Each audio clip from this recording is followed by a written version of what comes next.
US investment green card. $800,000 must have legally documented money. Exit period after 3 years. Shuda LP 6302946180. Serial killer Kasim చేతిలో అత్యంత దారుణంగా చంపబడ్డటువంటి దాసరి లక్ష్మి ఇంటి దగ్గర ప్రస్తుతం మనం ఉన్నాం. మహబూబ్నగర్ పట్టణానికి సమీపంలో ఉన్నటువంటి గాజులపేట లక్ష్మి తల్లిగారి ఇల్లు.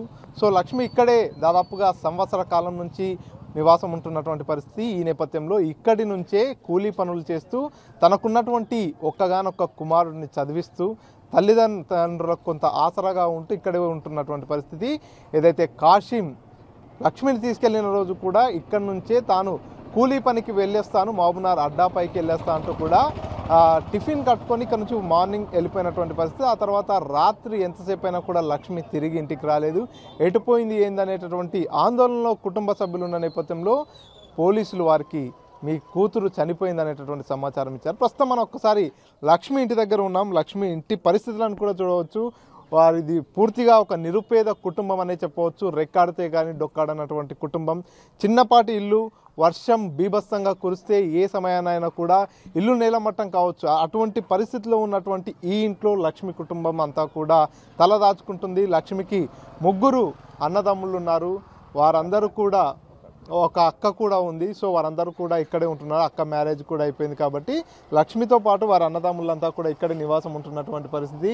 సో ఇంత ఇబ్బందికరమైనటువంటి పరిస్థితుల్లో వారంతా ఇక్కడ నివాసం ఉంటున్నారు కాబట్టి తాను కూలీ పనులు చేస్తూ కుటుంబానికి కాస్త ఆసరగా ఉండాలనేటటువంటి నేపథ్యంలో కూలీలకు వెళ్ళిన సమయంలో కాశీం మాయ మాటలు చెప్పి మభ్యపెట్టి తనని తీసుకెళ్ళి శారీరకంగా వాడుకోవడమే కాకుండా అత్యంత దారుణంగా చంపేసినటువంటి పరిస్థితి. ఒకసారి లక్ష్మి కుటుంబ సభ్యులు ఉన్నారు. లక్ష్మి భర్త కూడా మనతో పాటు ఉన్నాడు. అతనితో మాట్లాడదాం. చెప్పండి, ఏం పేరు మీ పేరు? సాహిల్ సార్. ఏ ఊరు మీది? అచ్చంపేట చాటపల్లి. ఎన్ని సంవత్సరాలు అవుతుంది పెళ్ళి?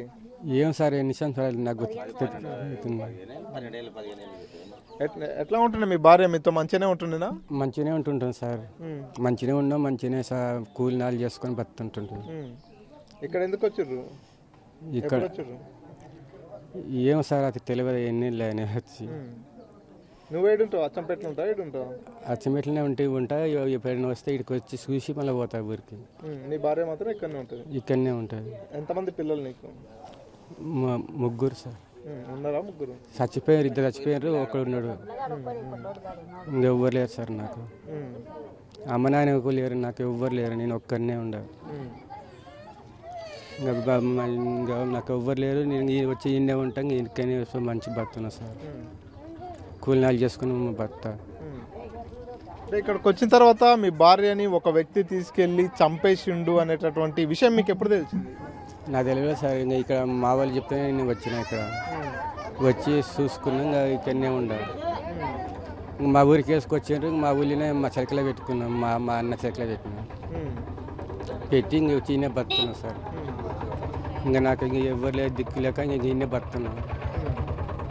ఇంకా నా కొడుకు నేను ఇంకా బడి చేస్తున్నా. ఇంకా చదువుతున్నాడు. ఇంకా ఇక్కడికి వస్తున్నాడు సార్. నాకు ఇంక ఎవ్వరు లేరు సార్. ఇంకా బీదిగా పని చేస్తున్నా సార్. నాకు ఇంక ఎవ్వరు లేదు, దిక్కు లేరు. ఈయనే బతున్నా. ఈయన చేసుకుని బతారు. ఏం చదువుతున్నాడు మీ బాబు? ఏం చదువుతున్నాడు ఆయన? ఇంకా ఏది చదవలేదు సార్. ఇంకా ఒక అదే ఏంద్రా సార్. పోతున్నాడు. 4 రోజులు అయిపోబట్టి నిన్న మన పానం బాగలేక ఇంకా చూపించిన చేసి ఇంకా ఇప్పుడు మంచిగా ఉన్నాడు. పోతున్నాడు. మీ భార్య కూలికి వెళ్ళి చనిపోయిన రోజు మీతో మాట్లాడింది? ఆ రోజు మీరు ఇక్కడనే ఉన్నారా? అచ్చంపేటలో ఉన్నారా? అచ్చంపేటలోనే ఉన్నా సార్. మాట్లాడింది ఆ రోజు ఫోన్లో కూడా? మాట్లాడితే రా అని చెప్తే వచ్చింది. వచ్చి మళ్ళీ ఎమ్మడే మళ్ళీ ఇంటికి ఊరికి వచ్చింది. ఊరికి వచ్చి ఇంకా అట్లా మోసమైంది సార్. ఇంకా పోయి ఇంకా అక్కడ పోయి ఇంకా అక్కడ ఏం చేసుకున్నదో నేను దీన్ని చూడలేదు సార్. చూడకుండా నేను నాకు తెలియక వీళ్ళని అడిగితే ఇట్లా సంగతి ఇట్లా అయింది, ఇట్లా చంపినారు అంటే ఇంకా నేను ఇంకా అట్లా ఇంకా చేసుకుంటా ఉన్నా సార్. నాకు ఇంకా ఏం తెలియదు. అట్లా అయింది సార్. నాకు ఇంకా ఎవ్వరు లేరు సార్. ఇంకా ఇట్లనే ఉంటాడు. ఇంకా వాళ్ళతో కొట్టినా తిట్టినా ఇంకా ఇన్నే పడతా సార్. నాకు ఇంకా ఎవ్వరు దిక్కు లేరు. బాగా బీదిగానే ఉండరా. అమ్మ నాయన లేరు, అక్క లేదు, నాయన లేడు, ఎవ్వరు లేరు. నేను ఇంక ఇట్లా వచ్చి ఆశించుకొని వచ్చి ఇంక ఇక్కడ బతున్నా సార్. మా ఊరిని బడికి వేస్తున్నా. ఇంక ఇట్లా మంచిగా ఉంటున్నాను. ఇంకా ఎవ్వరు లేరు సార్ నాకు. ఇంకా నాకు ఇంక ఏంది తెలియదు, ఇంకా బీదిగానే ఉంటా సార్. రైట్. లక్ష్మికి సంబంధించినటువంటి కుటుంబ సభ్యులు మరి కొంతమంది ఉన్నారు. అమ్మ చెప్పండి, ఈ లక్ష్మి ఇక్కడ నుంచే వెళ్తుందా రోజు కూలి పనులకు? రోజు ఇక్కడ నుంచే వెళ్తుంది పాప. 1.5-2 సంవత్సరాలు అవుతుంది అక్కడికి వెళ్ళి వచ్చి ఇక్కడనే ఉంటుంది అవుతుంది. మా అత్తమ్మ ఉంటుంది, అత్తమ్మ దగ్గర మేము ఎన్నిసార్లు బెదిరించి తిట్టినా వద్దే నేను ఇక్కడనే ఉంటాను, నేను పని చేసుకుంటా వద్దే, నేను కూలి పనికి వెళ్తా, మీ తమ్ముడు వచ్చి వెళ్తాడు అన్నాడు. తమ్ముడు కూడా అప్పుడప్పుడు వచ్చి వెళ్తాడు, కానీ నాకు ఏం మాట్లాడాలి ఏం చెప్పాలి ఆయనకు అర్థం కాదు, బాబు కూడా అర్థం కాదు. ఆ బాబుని స్కూల్కి వేసే వాళ్ళు లేరు, ఆయన చదువుకునే సోమత లేదు వాళ్ళకి. అందులో గవర్నమెంట్లో వేస్తే వెళ్తున్నాడా వస్తున్నాడా కూర్చుంటున్నాడా ఆ బాబు. స్కూళ్ళలో కూడా సరిగా పట్టించుకునే వాళ్ళు లేరు పిల్లలకు. మరి ఇప్పుడు వాళ్ళ పరిస్థితి ఏంది? ఆమెను కూలి పనికి తీసుకెళ్తున్నాని 2 నెలల నుంచి తీసుకెళ్ళిండు. మరి డబ్బులు అడిగిందంట ఆమె. మాకు ఫోన్లో మా పెద్దాడి వీళ్ళే చెప్పింది, ఇలా పెద్ద బిడ్డ చచ్చిపోయిన పాప అక్క చెప్పింది. డబ్బులు అడిగిండు వదినే, చెల్లెని తీసుకెళ్ళి, నా దగ్గర రికార్డింగ్ కూడా ఉంది, చెల్లెని తీసుకెళ్ళి మరి ఇట్లా చేసిండు వదినే. మరి చెల్లెల్ని 4-5 తుకుడలు కనీసం అవకాశం చూసుకొని కూడా మాకు అవకాశం లేకుండా పీసులు నరికే. వాడు ఎంత దుర్మార్గుడు, ఎంత శాడిస్ట్, వానికి అక్క చెల్లెని ఎవరు లేరా? కనీసం బాబుకి ఎవరు లేరని వానికి తెలుసు, భర్త పిచ్చోడని తెలుసు, వానికి కొంచెం మైండ్ ఏం రాలేదా? వానికి అన్నీ తెలుసు, అందరు పిచ్చోళ్ళు ఉన్నారు చేసిరని. వాడు తీసుకుపోయి చంపేయడం ఏంది? డబ్బుల గొడవ అయిందా? వాడు అడిగితే ఆమె వాని దగ్గరికి పోలేదని గొడవ అయిందా? తెలియాలి కదా మాకు కూడా. నువ్వు తీసుకుపోయినావు, చంపేసి శవం ఉంది. మాకు పోలీసు వాళ్ళు చెప్పే వరకు మాకు తెలియదు. 7-7:30కు మాకు ఫోన్ వచ్చింది, ఫోన్ కాల్. అప్పటి వరకు తెలియలేదు. వెళ్ళి చూస్తే ఏముంది, గవర్నమెంట్ హాస్పిటల్కి తీసుకెళ్ళారు బాడీని. పీసులు ఏం చేస్తామన్నా మేము చెప్పు. ఇప్పుడు వాళ్ళకు కూడా ఏదో న్యాయం జరగాలి కదా. అమ్మ చూస్తే ఇట్లా ఉంది, నాన్న లేడు. ఆయన అన్న చూస్తే చిన్న అన్న అట్లా ఉన్నాడు, ఆయనకేం తెలియదు. పెద్ద అన్న చూస్తే పిచ్చి ఆయన ఉన్నాడు, పెద్ద అన్న భారీగా ఆమె ఉంది. ఏదో గరిబోళ్ళ పిల్లని తెచ్చి చేసినాం, ఎట్లా నడవాలి మా అత్త మాకు చేత కాదని. వాళ్ళకి ఆస్తి లేదు, ఆమ్దాన్ లేదు, ఈ ఇల్లు ఇట్లా ఉంది, ఇంట్లోనే ఉంటున్నారు వాళ్ళు. వాళ్ళకు ఏదన్నా న్యాయం జరగాలి, మాకు వాళ్ళకు న్యాయం జరగాలి. వాడు తప్పించుకొని తిరుగుతా అంటే పద్ధతి కాదన్న. వాళ్ళకి అడిగే వాళ్ళు కూడా లేరు. ఎన్నిసార్లు నేను ఫోన్ చేసి అత్తమ్మా మీరు కేసు పెట్టండి, ఏం కాదు, మన తప్పు లేదు, న్యాయం ఉంటుంది, కేసు పెట్టండి అని చెప్తే పెట్టినామన్నారు. కానీ నేను నిన్న వచ్చిన అది కేసు ఎంతవరకు నడుస్తుంది, ఎంతవరకు నడుస్తలేదు కూడా కరెక్ట్ మాకు తెలియదు. అది పోలీసు వాళ్ళకి తెలియాలి, మీడియా వాళ్ళకి తెలియాలన్నా. ఎవరు వచ్చారో ఎవరు రాలేదో తెలియదు వాళ్ళకు. ఇప్పుడు బాబుకు ఆయనకు న్యాయం జరగాలి. కన్న కడప అయితే ఆమెది పోయింది, ఎవరు తెచ్చియలేరు. ఈ అడక తింటారో కష్టం చేసుకుంటారో బాగుపడతారో ఏదో చేసుకొని బతికేవాళ్ళు కదా. నువ్వు ఇవ్వకుంటే ఇవ్వకపోయేది డబ్బులు, కానీ తీసుకెళ్లి చంపేసే కారణం ఏంది, దేని గురించి? అంటే కాశీముకు లక్ష్మికి ముందే పరిచయం ఉందా? ఎన్ని రోజుల నుంచి పరిచయం ఉందా? 15 రోజుల నుంచే పనికి వెళ్ళింది అన్న. ఆమె ఇంతకుముందు పరిచయం లేదు, ఆమె ఏమి పరిచయం లేదు. ఆమె కూడా ఆ పాప కూడా అంత హుషారు లేదన్న. ఆ పాప హుషారు తెలియదు, ఏం తెలియదు. ఏంది వద్దు అంటే తిన్నావా అంటే తిన్నా, ఉన్నావా అంటే ఉన్నంతవరకే. కష్టం చేయాలి, ఉండాలి, తినాలి. ఏదైనా గొడవ అంటే తల్లిదండ్రులతో ఏదో ఓడుకోవాలి, చేసుకోవాలి. కొంచెం మెంటాలిటీ ఆమెది కూడా, కానీ ఎవరి దగ్గర పోయేది కాదు, హుషారు లేదు. మాలాంటి తెలివితేటలు లేవు. చిన్నప్పటి నుంచి అట్లా పెరిగిరు వాళ్ళు అంతే. ఇంట్లో పనిలోనే వాళ్ళ గొడవల్ని తీసుకెళ్ళిన కాడనే జరిగింది. ఇన్ని రోజులు మా ఇంటి దగ్గర ఉంది పాపకు, మా పాపకి ఏం జరగలే. ఊర్లో పని మా అన్న, మా పెద్దన్న పని చేస్తే మా పెద్దన్న దగ్గర పోయేది. ఇప్పుడు మా అన్న దగ్గరనే పంపిస్తున్నాం మా తమ్ముడిని. మా పెద్ద ఇప్పుడు వ్యాన్ వెళ్ళింది కదా, అందులో వెళ్ళి అందులో వస్తుండే ఆయన పనికి. ఆయన దగ్గర చేసేది. అక్కడ మానేసి సడల్ని అక్కడ ఎట్లా వెళ్ళిందో, ఎట్లా పరిచయం అయిందో, ఆమె ప్రాణానికి తీసుకెళ్ళి వాడు ఇట్లా చేసిండు. మనకి కరెక్ట్ కాదు. మనకి తగిన శిక్ష జరగాలి. వాళ్ళకి నష్టం, వాళ్ళకి ఏం న్యాయం చేస్తారో మీరే చేయాలి. అంతవరకే మాకు తెలుసు. ఇక వాళ్ళకు అంటే ఎప్పుడన్నా మీతో మాట్లాడుతున్నప్పుడు రీసెంట్గా ఏమైనా ఫోన్ మాట్లాడిందా మీతో? మాతో ఫోన్ మాట్లాడినా బాగున్న వదినా, ఉన్నావా అంటే మంచిగా ఉన్న వదినా, మంచిగా ఉంటున్నా, తింటున్నా, ఉంటున్నా అంటే తమ్ముడు ఏడుండు, తమ్ముడు వస్తున్నాడు పోతున్నాడు, ఈయన ఉంటుండు. నేను కూడా 15 రోజులకు నెలకు వస్తుంటా పోతుంటా. ఇక్కడనే ఉన్నా, నేను బెదిరించేదాన్ని, వద్దు తల్లి వెళ్ళండి ఉండు, అక్కడ అమ్మ వాళ్ళ ఇంటికాడ ఎన్ని రోజులు ఉంటావు, అన్నదమ్ముళ్ళు ఉన్నారు, అది ఇది అని చెప్పుకునేవాళ్ళ. ఇక్కడ వాళ్ళు కూడా కొంచెం ఆదరవు లేక ఆయన ఒక్కడు ఏడానే ఉంటాడు, బాబుని పెట్టుకొని ఇక్కడనే ఉంటావు వద్దంటే, సరే మనం కన్న పిల్ల మనకు గొప్ప ఆడపిల్ల కదా ఉండని, అట్లా ఆలోచించినాము. వాళ్ళకి తెలియదు. సరే అత్త కూడా శాతం అయితే లేదు, కొడుకులు అలాగ ఉన్నారు, పిచ్చోళ్ళు మంచోళ్ళు ఉన్నా, నా తల్లి దగ్గర ఉంటా అంటే సరే అని ఒప్పుకున్నాము. కష్టం చేసుకునే దానికి తీసుకెళ్ళి నువ్వు పనిలో పరిచయం అయ్యి 10 రోజులు 15 రోజులు అలా తీసుకెళ్ళి పాపను అన్యాయంగా చంపేసినావు అంటే మీకు ఏం కక్ష ఉందో ఏం కూడా ఉందో. నువ్వు అడిగితే నీ దగ్గర రాలేదని చంపేసినావా, నువ్వేం చేసినావో వాళ్ళకే తెలియాలన్నా మనకు తెలియదు. వాడిని తీసుకొస్తే బయటపడుతుంది మనకు. వానికి కరెక్ట్ శిక్ష వేయాలి, వాళ్ళకు న్యాయం చేయాలి అంతే. బాబుకు న్యాయం చేయాలన్నా. ఆ బాబుకి ఏం తెలియదు అన్న, ఎట్లూరికి ఉండదు భయపడి. వానికి అసలు మేము అక్కడ ఉండి తీట పనులు తులువ పనులు వేసి కొట్టినా కూడా అట్లనే వస్తాడు ఆ బాబు. కానీ వాళ్ళకు ఒక న్యాయం జరగాలి. కానీ ఆ పిల్లకు కూడా ఏం తెలియదు. కానీ మనకి ఎంత మనసు బాధ అయింది, మనకి ఎంత కఠినం ఉంది. మన దగ్గర వెళ్ళకపోతే చంపిండా, మన దగ్గర పడుకోకుండా చంపేసిండా. మనకి అక్క చెల్లెళ్ళు ఉన్నారా లేరా, పోలీసు వాళ్ళు మీడియా వాళ్ళు కరెక్ట్ ఉంటే మనకు ఒక్క న్యాయం, వాళ్ళకు ఒక న్యాయం జరిపిస్తే అంత సంతోషం అన్న. మాకు ఇంకేం లేదు. మా పిల్ల ఎట్లా పోయింది మాకు రాదు. ఆయనకైతే చూసినావు కదా, ఆయన అట్లా ఉన్నాడు, బాబు అట్లా ఉన్నాడు, వాళ్ళకు న్యాయం జరగాలి అంతే. అమ్మ అయ్య కూడా ఎవరు న్యాయం కోరుకుంటలే, బాబుకు వాళ్ళ భర్తకు న్యాయం జరగాలి. మాకు అదొక్క న్యాయం కావాలి. మాకేం 10 మంది ఆడపిల్లలు లేరు, వాని కూడా అక్క చెల్లెళ్ళు ఉన్నారు, వాని కూడా గతి వస్తుంది. కానీ మాకు మీరు సాయం చేస్తే అదొక్క గతి అయితే చాలు. నమస్తే అన్న, అంతే చాలు. లక్ష్మి తల్లిగారు కూడా ఉన్నారు. చెప్పండి అమ్మా, లక్ష్మి ఇంట్లో నుంచి వెళ్ళినప్పుడు మీకు ఏమైనా చెప్పిందా? ఎక్కడికి వెళ్తున్న పని, ఎవరి దగ్గరికి వెళ్తుందా అనే విషయం ఏమైనా చెప్పిందా? చెప్పలేవా నాకు, చెప్పకుండానే అట్లా చేసింది. అంటే రోజు పనికి పోయిన తర్వాత ఎన్ని గంటల వరకు ఇంటికి వస్తుంది? ఇంకా మా అబ్బాయి నాకు వస్తుండే, పనికి పోతే గంటే వస్తారు, 7:30 వరకు వస్తుండే. మరి రాకపోతే ఆ రోజు లక్ష్మి చనిపోయినప్పుడు ఇంటికి రాకపోతే మీకు ఏమైనా అనుమానం వచ్చిందా? ఇంకా మాకు వస్తుంది అనుకున్నాం కానీ అనుమానం ఇట్లా ఏం రాలేదు. అంటే కాశీం అనే వ్యక్తి గురించి ఎప్పుడన్నా ఇంట్లో మాట్లాడిందా? తెలియదబ్బా నాకు, అదోలే తెలియదు తెలియదబ్బా మాట. ఎంతమంది మీకు పిల్లలు? నాకా 3 కొడుకులు, 2 బిడ్డలు. ఈమె లక్ష్మి ఎన్న పాప? చిన్న ఆమె, లక్ష్మి ఆమెనే చిన్న ఆమెకి ఎంతమంది పిల్లలు? అగో ఇంకా పిల్లగాడు గడలే, గడ ఉరకలే, గడ కూర్చున్నారు కూడా ఒక్కడే. ఎవరైనా వచ్చి రామ్మా, ఇప్పుడు మీ పాప ఈ రకంగా చనిపోయిన తర్వాత పోలీసులు కానీ, అధికారులు కానీ, ప్రజాప్రతినిధులు కానీ మీకు అన్యాయం జరిగింది, మీ పాప చనిపోయింది, మీకు మేము అండగా ఉంటామని ఎవరైనా వచ్చారా? ఎవరు రాలేదబ్బా, ఎవరు రాలేదు ఇదివరకు. ఇప్పుడు మీరు వచ్చిండ్రబ్బా, మీరు వచ్చిండ్రు ఇదివరకు ఎవరు రాలే, గొప్పగానే ఉన్నాం మేము కూడా. ఇప్పుడు మీరు వచ్చిండ్రబ్బా, ఇంకా ఏం చేస్తారు? ఎవరు పట్టించుకోరు మా నల్లటోళ్ళను.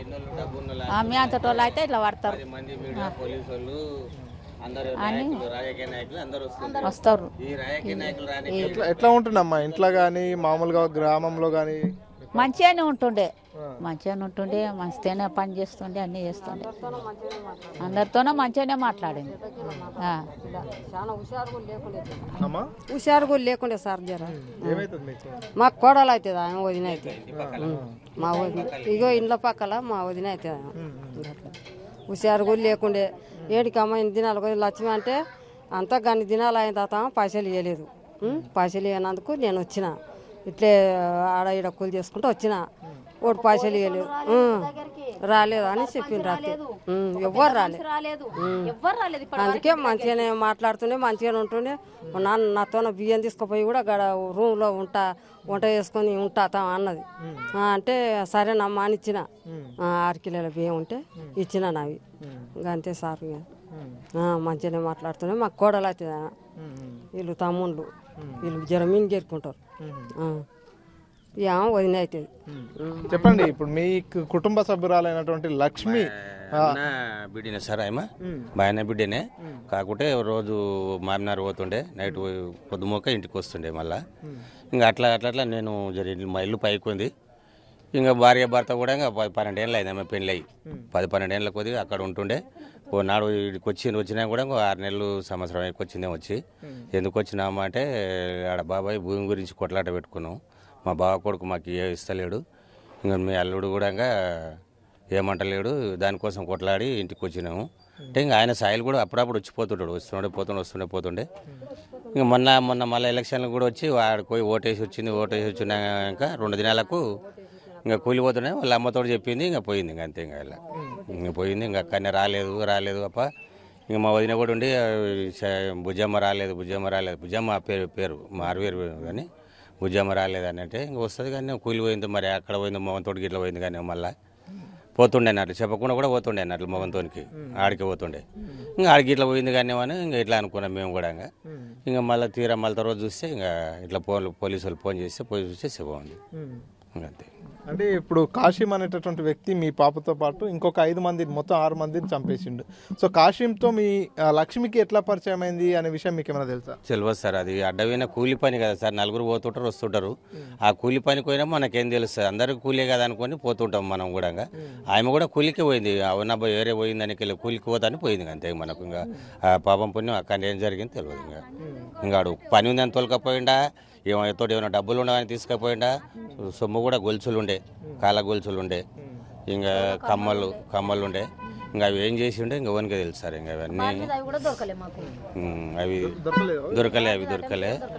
ఇంకా అవి లేకుండే బాడీ మీద లేకుండే ఇంకేమన్నా వాళ్ళు పోలీసు వాళ్ళు పట్టుకున్నప్పుడు ఏమన్నా వాళ్ళు వాళ్ళ గిట్లు ఇచ్చిండే అట్లా తెలియదు. అది ఎవరైనా వచ్చిరా మీ కుటుంబ సభ్యుల దగ్గరికి? ఎవరు రాలేదు సార్ ఇంతవరకు, నాయకుడు రాలేదు, పోలీసు వాళ్ళు రాలేదు, ఎవరు రాలేదు. అదే ఇంకా డబ్బు ఉన్న వాళ్ళు, ఆస్తి ఉన్న వాళ్ళు, పెద్దోళ్ళు అయితే వస్తారు. మనకి బీద కుటుంబాలు ఎవరు పట్టించుకోరు సార్, ఎవరు పట్టించుకోరు చెప్పు, ఎవరు రాలే. ఎందుకంటే మనకు వాళ్ళ ఓట్లు అవసరం ఉన్నప్పుడే వస్తారు ఎమ్మెల్యేలు, ఎంపీలు అందరూ. ఇట్లాంటప్పుడు ఎవరో సార్ ఎవరిదో చచ్చిపోయింది, ఎవరో మాకేం అవసరం అని ఉంటారు అంతే. ఇప్పుడు పోలీసుల అదుపులో హంతకుడు ఉన్నాడు, పోలీసులు వాళ్ళని అరెస్ట్ చేశారు.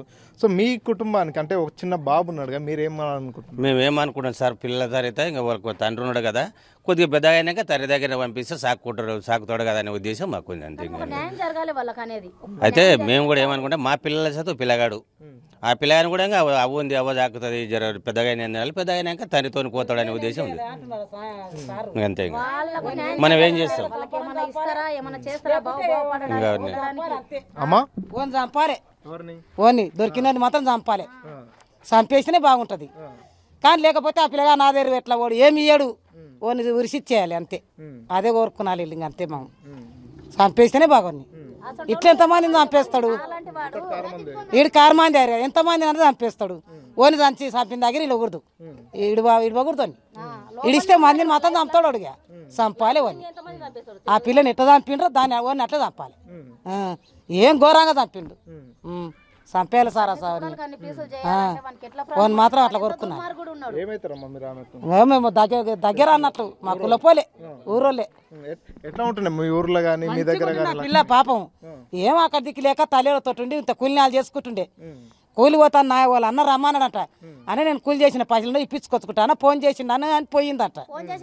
పిలిపించి దాన్ని ఎట్లా వేసి చంపిండు సార్ అంతే.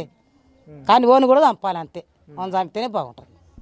చంపిన దగ్గర చూస్తున్నాం. మొత్తంగా అయితే లక్ష్మి కుటుంబ సభ్యులంతా ఒకటే డిమాండ్ చేస్తున్నారు, అత్యంత దారుణంగా చంపివేయబడ్డది మా పాప. అందరితో కూడా చాలా మంచిగా ఉండేది. ఒక నిరుపేద కుటుంబానికి సంబంధించినటువంటి వ్యక్తి, తనకు ఒక బాబు ఉన్నాడు, తన బాబే తన సర్వస్వం అంటూ కూడా తన బాబు కోసమే నిత్యం కూలీ పనులకు వెళ్ళేది. ఈ నేపథ్యంలోనే మాయ మాటలు చెప్పి చేసిన కూలీకి సంబంధించినటువంటి డబ్బులు ఇస్తా అంటూ పిలిపించుకొని ఇంత దారుణంగా చంపేశాడు. ఇప్పటికే 6 మందిని పొట్టన పెట్టుకున్నాడు కాశీం. కాబట్టి ఖచ్చితంగా కాశీంకు కఠిన శిక్ష వేయాలి, ఉరి తీయాలి అనేది వీరి కుటుంబ సభ్యులు చేస్తున్నటువంటి డిమాండ్. అంతేకాకుండా బాధిత కుటుంబాలకు ప్రభుత్వం ఖచ్చితంగా అండగా నిలవాలి. వారంతా కూడా నిరుపేద కుటుంబానికి చెందిన వ్యక్తులు కాబట్టి ప్రభుత్వం కూడా ఈ బాధిత కుటుంబానికి అండగా నిలవాలనేది వీరు చేస్తున్నటువంటి డిమాండ్. ఇది తాజా అప్డేట్. కెమెరా పర్సన్ నర్సింగ్ రెడ్డితో మణికంఠ, RTV, గాజులపేట నుంచి. మరిన్ని వీడియోస్ కోసం ఛానల్ ని సబ్స్క్రైబ్ చేయండి, లేటెస్ట్ అప్డేట్స్ కోసం వాట్సాప్ ఛానల్ ని ఫాలో చేయండి, అండ్ లింక్ డిస్క్రిప్షన్ లో ఉంది.